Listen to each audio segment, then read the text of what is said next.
Well, question number 6.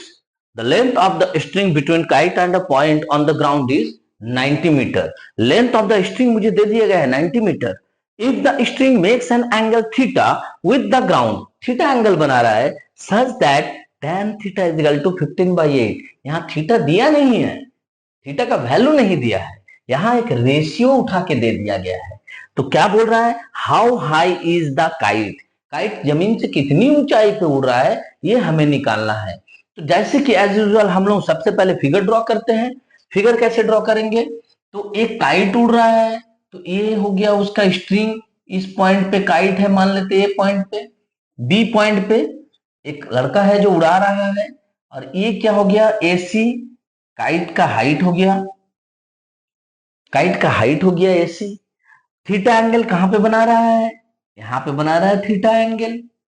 ये string का length मुझे दे दिया गया है 90 मीटर, इतना हम कर सकते हैं, ये 90 डिग्री. तो हम लिख लेते हैं let A B is equal to, क्या है मेरा, A B is equal to length of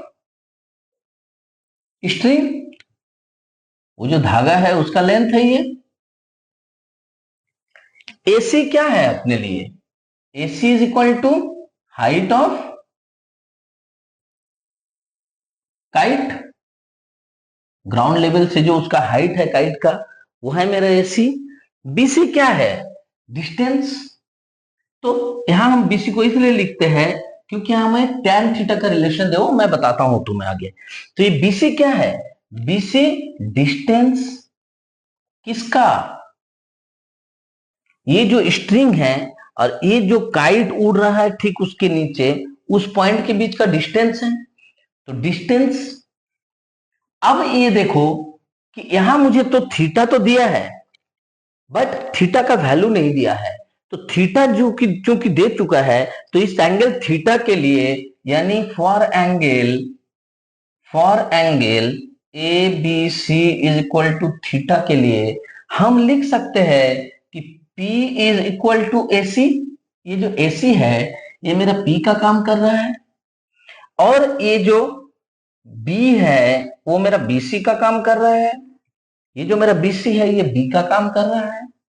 तो AB क्या हो मेरे लिए, AB मेरे लिए H का काम कर रहा है, H is equal to 90 metre, यही तो दिया हुआ है. तो AB is equal to H, ये तीनों चीज हमने लिख लिया है. मुझे क्वेश्चन में इस बार tan थीटा दिया है, तो tan theta is equal to 15/8 दिया हुआ है. लेकिन हम तो जानते हैं ना कि tan theta is equal to क्या होता है, tan theta is equal to तो होता है P/B. तो P/B दिया हुआ है, 15/8 दिया हुआ है, दैट मीन्स हम कह सकते हैं P is equal to 15, B is equal to 8. क्या नहीं है मेरे पास, H नहीं है.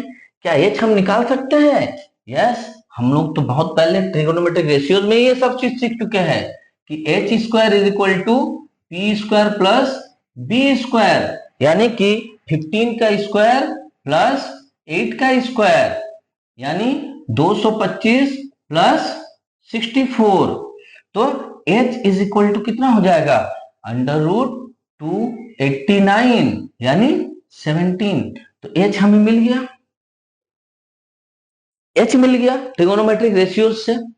अब हमें जैसे ही H मिल जाता है हम लिख सकते हैं when H is 17, P is 15.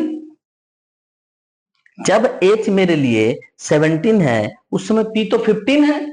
तो when H is 1, P is 15/17. when H is कितना, क्वेश्चन में दिया हुआ है 90 मीटर, ये देखो. तो जब ये H 90 मीटर रहेगा तब मेरे लिए P कितना हो जाएगा, 15 इंटू 90/17. जब 19 होगा तब मेरे लिए P कितना होगा, वो जब निकालेंगे तो ये मेरा AC निकल जाएगा, AC निकल जाएगा यानी हाइट ऑफ काइट निकल जाएगा. तो ये क्या बच्चा वाला मैथ बन गया ना. अब सीधे सीधे एकदम मल्टीप्लाई करो और डिवाइड करो। इसे मल्टीप्लाई करते तो 1350 बाई 17, फिर इसे अगर हम लोग डिवाइड करते हैं तो 79.41 मीटर, यानी कि इतने हाइट पे काइट उड़ रहा है। क्या लिखना है तब? Height of kite is equal to height of the kite is equal to 79.41 metre. समझ में आया? अगर एंगल नहीं दिया है, ट्रिगोनोमेट्रिक रेशियोज दिया है, तो उससे हमें तीनों रेशियोज निकालना पड़ेगा। TBH तीनों वैल्यू जैसे ही निकल जाता है, हम नॉर्मल 7 क्लास के जैसा मैथ को बना के सॉल्व कर देंगे।